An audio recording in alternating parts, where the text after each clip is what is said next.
Hello guys, we're going to make a atsara. As you can see, yari ng ating mga carrots. I got some ginger,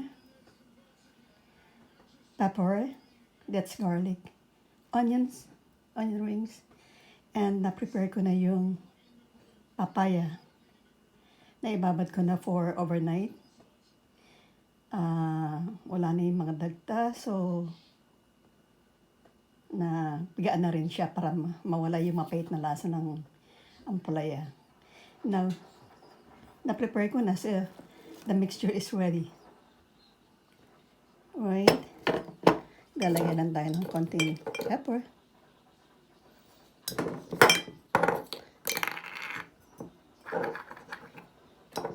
Ito na yung ating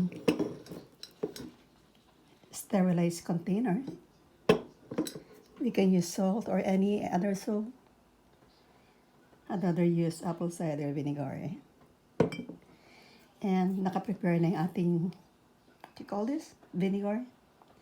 Right, all we have to do is just mix everything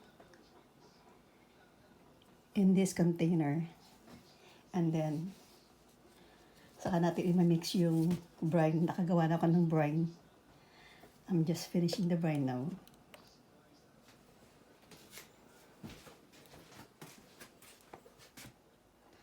Yeah, medyo luto ng ating kanina pa siya nakaano yung ating vinegar. Let's go back with the thing.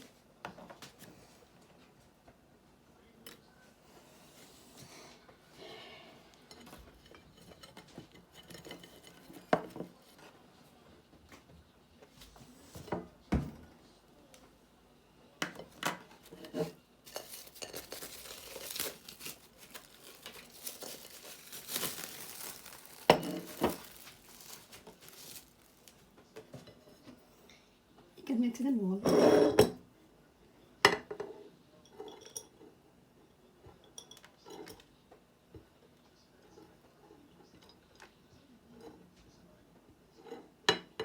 Medyo messy ng konti, but we'll tidy up in a minute.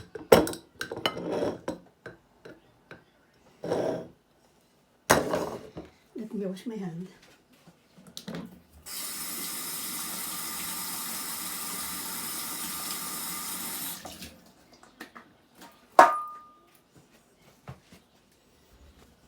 Right, just wash my hands there.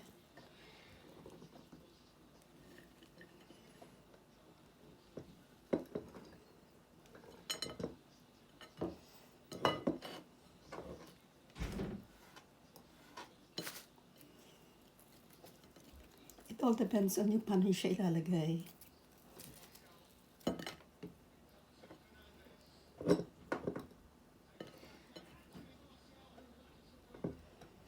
Mix naman siya mamaya eh.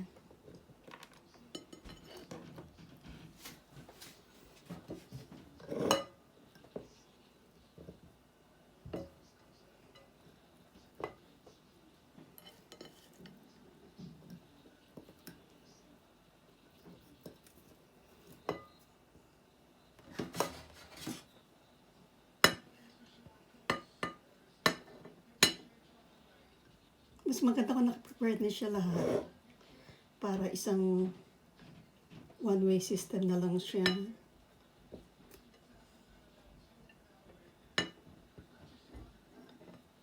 Makukuberan siya mamaya ng mga vinegar natin para sa buhay natin. Sige, compressing.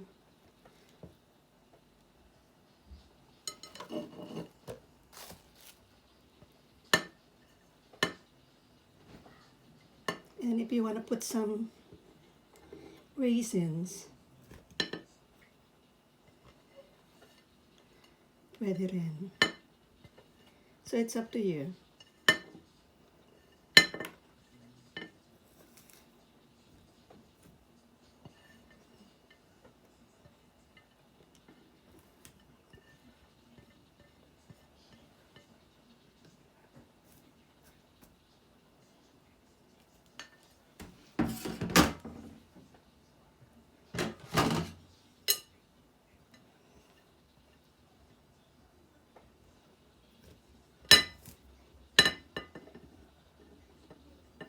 This paste pa naman yan for the vinegar mixture.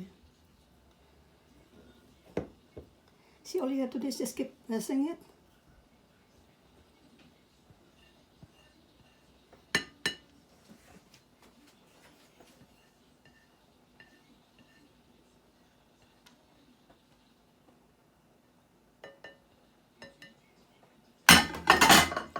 Yeah, look.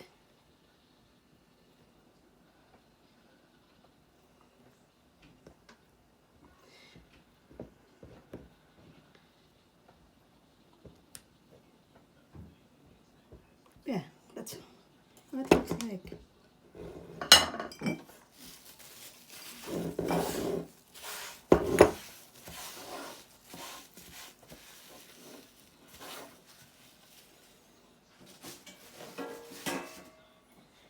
I think ready na ang ating mixture. Let me have a look.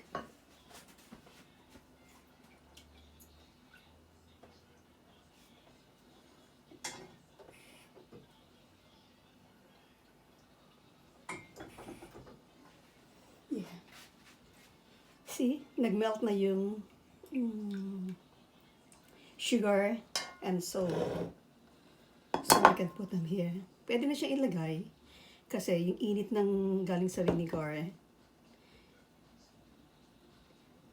siya na mag-ano sa atsara natin. Right, I'll put some raisins.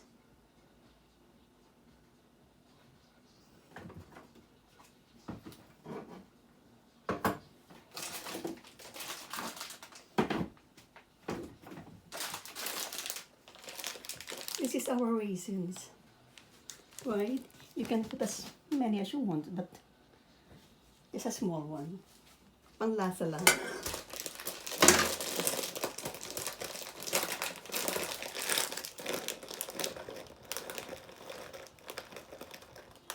You can mix it. O para hindi matanaw. Yung iba kasi kung ayaw ng raisins, at least sa ibabaw lang siya, pwede tanggalin.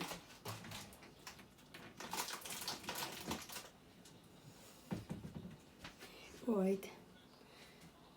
Let it squeeze again.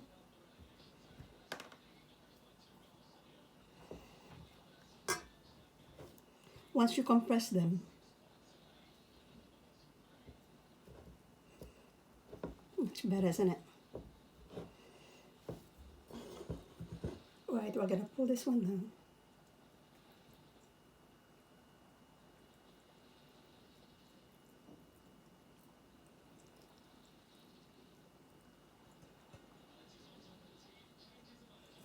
Yeah.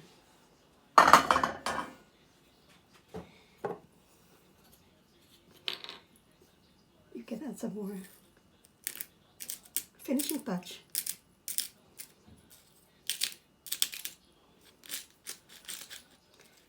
Right, you can use any pepper, but I like a rainbow.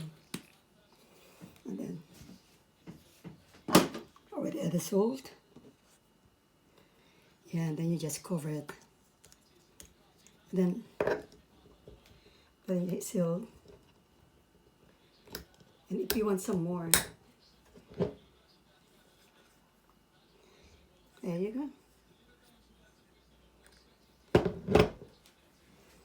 Meron tayong atsara. Homemade atsara. And then put it in your fridge for say, another 7 days, 5 to 7 days. Yeah. If you want some more vinegar, put some more up to the, yeah. Okay, that will last. Okay. Right, we will enjoy it and then tingnan natin kung anong verdict.